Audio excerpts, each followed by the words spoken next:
Welcome back to New Rockstars. I'm Erik Voss, and The Flash got nuts with multiversal insanity that we knew would be part of this movie when Keaton and Affleck showed up in trailers, but we didn't know they'd mean everybody. Hey, spoiler warning before I continue, I am going to break down what happens in the final sequence of this movie in the shocking DC cameos that appear. Also, please support our network by subscribing to this channel, subscribe to the Deep Dive channel for our Spielberg Summer Slate, and to the Break Room for instant reactions to all this great stuff. And you can support us with an Indie I Love You shirt at nerdright.shop.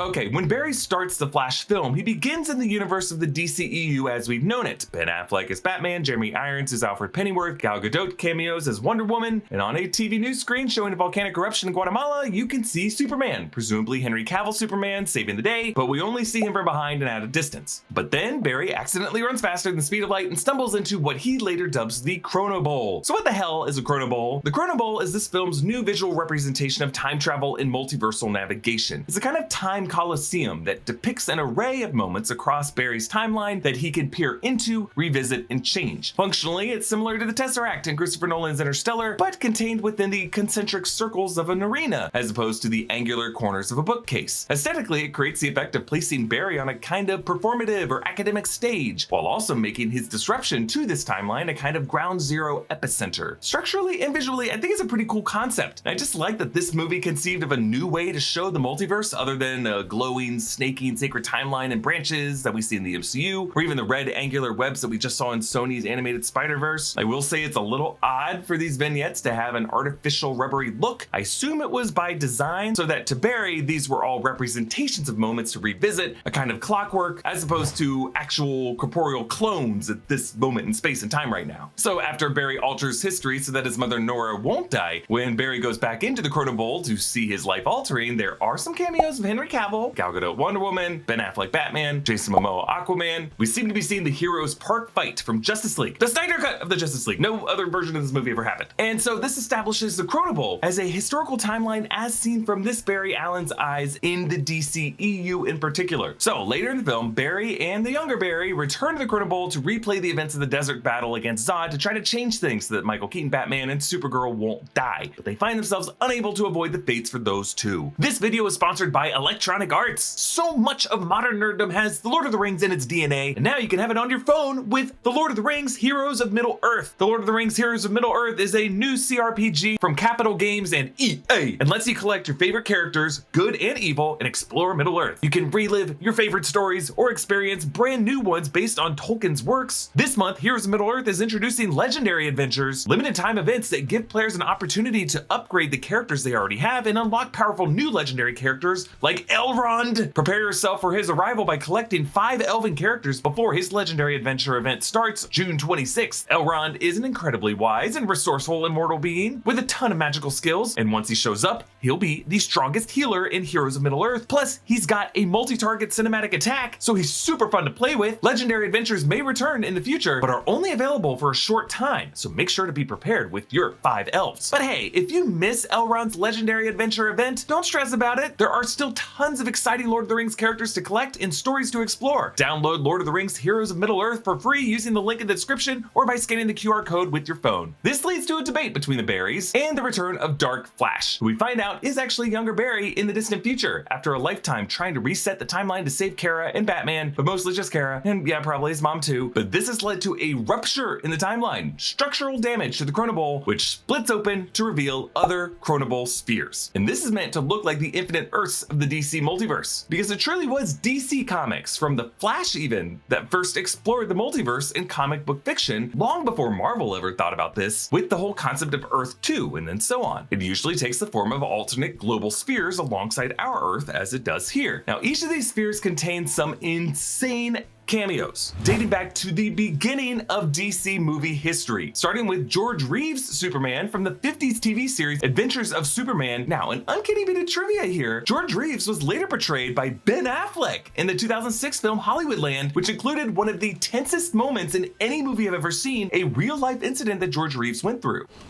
Can I shoot you? Can I? Why would you want to do something like that? So the bullet bounces off. Can I? If you did shoot me, and the bullet bounced off it might accidentally hit someone else. We don't want that to happen, do we? No.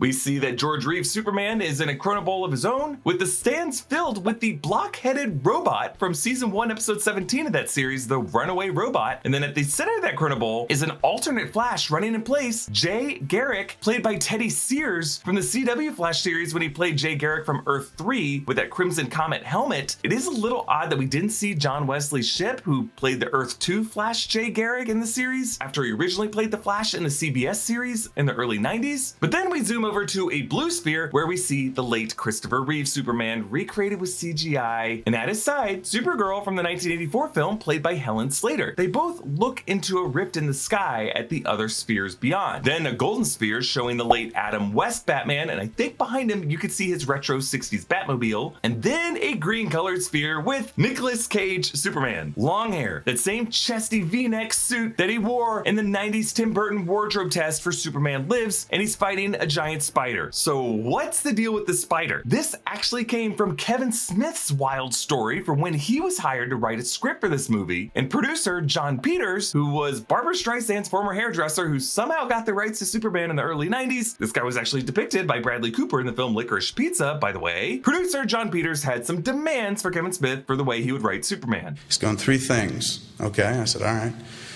1, I don't want to see him in that suit. 2, I don't want to see him fly. And 3, he's got to fight a giant spider in the 3rd act.